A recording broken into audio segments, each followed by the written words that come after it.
In 1996, President Bill Clinton signed into law the Personal Responsibility and Work Opportunity Act, known more popularly as welfare reform. This law ended a system of welfare known as aid to families with dependent children.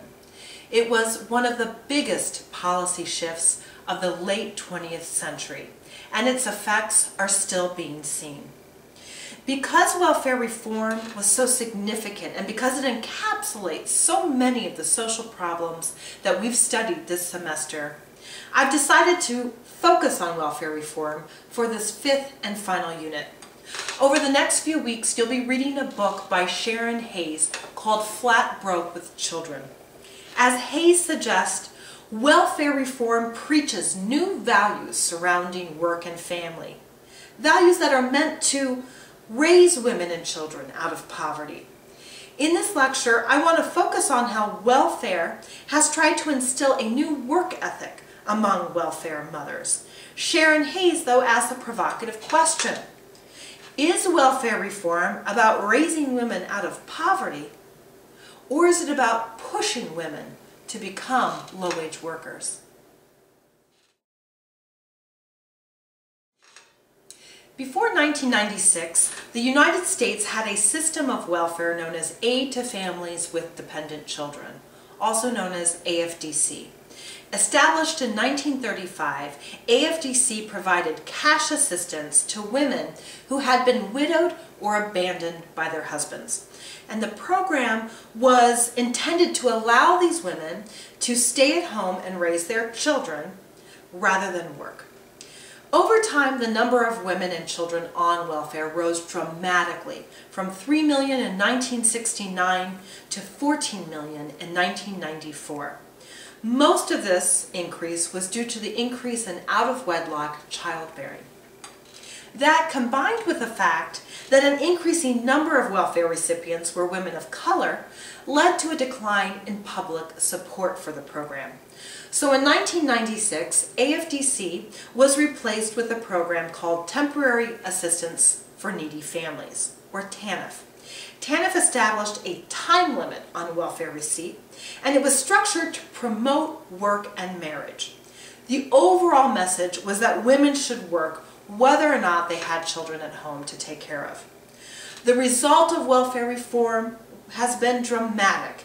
Welfare recipients fell from 12.2 million in 1996 to 5.3 million in 2001.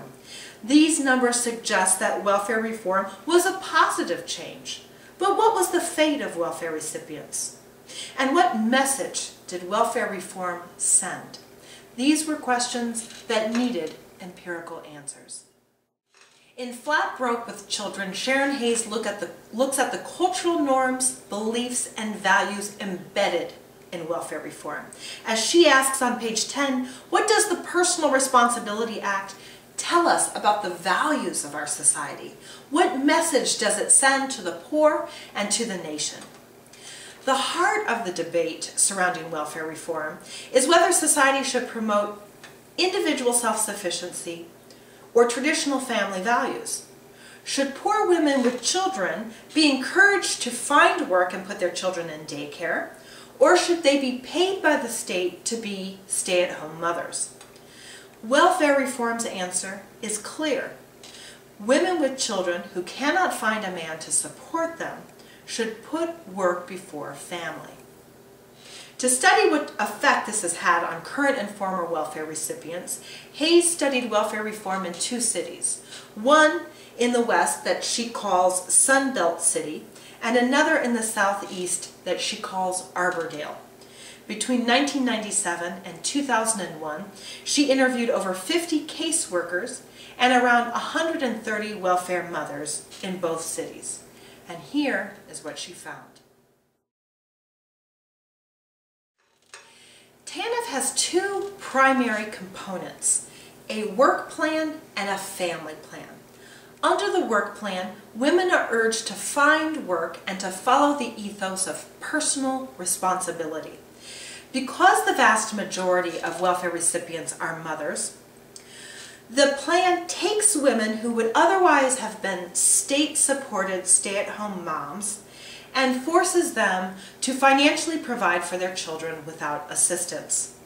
To push women into paid work, TANF uses the model of behaviorism, or a system of rewards and punishments. The central punishments are time limits, work participation rules, and a system of sanctions. Women are limited to 5 years of welfare receipt across their lifetime. During that time, women are expected to actively seek work, to attend job readiness classes, and to provide unpaid work for the state known as workfare. Violating these rules results in sanctions, which basically entail losing your welfare benefits all while your clock is still ticking, maybe for 1, 2, 3, 4 months at a time.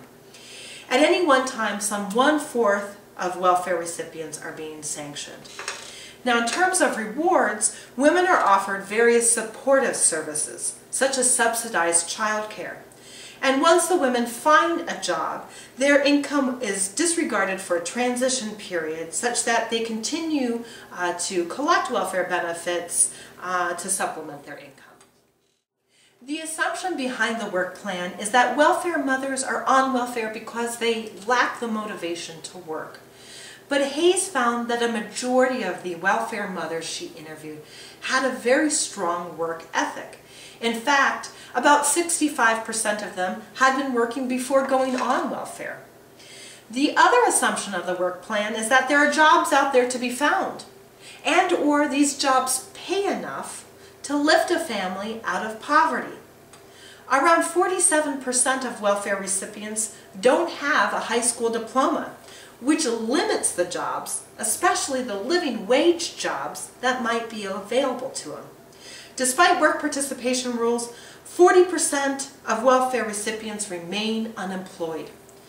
Of the 60% who do find jobs, half earn wages that are insufficient to lift their family out of poverty. As a result, many of the women in the 60% will find themselves back on welfare.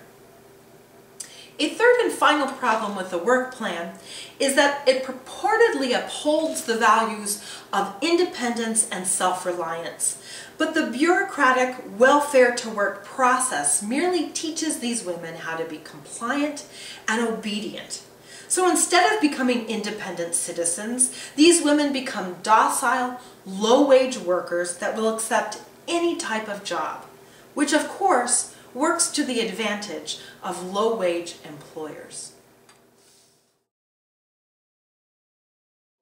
We hear often about the so-called welfare queens, the women who live off welfare because they're lazy and don't want to work. But research suggests that the majority of women on welfare are either on welfare for a very short period of time, never to return, or they cycle between welfare and low-wage jobs. They're on welfare because they're single, they're mothers, and they're employed in low-wage jobs that offer no benefits. Welfare receipt, then, is not the result of individual laziness, but structural problems in our economy. So if fixing these women isn't going to do anything about fixing the structural problems, what's the real purpose of welfare reform? Well, here's the uncomfortable truth. Welfare reform benefits most low-wage employers because it provides them with a large pool of workers who are desperate to take any job and who've been trained to be obedient and follow orders. Now, there's a saying that goes something like this: give a man a fish and you feed him for a day. Teach a man to fish and you feed him for a lifetime. Now, we could easily apply this quote to the rhetoric of welfare reform. But if we dig beneath the rhetoric, we're forced to ask ourselves, are we teaching these women how to fish, or are we throwing them to the lions? Thank you.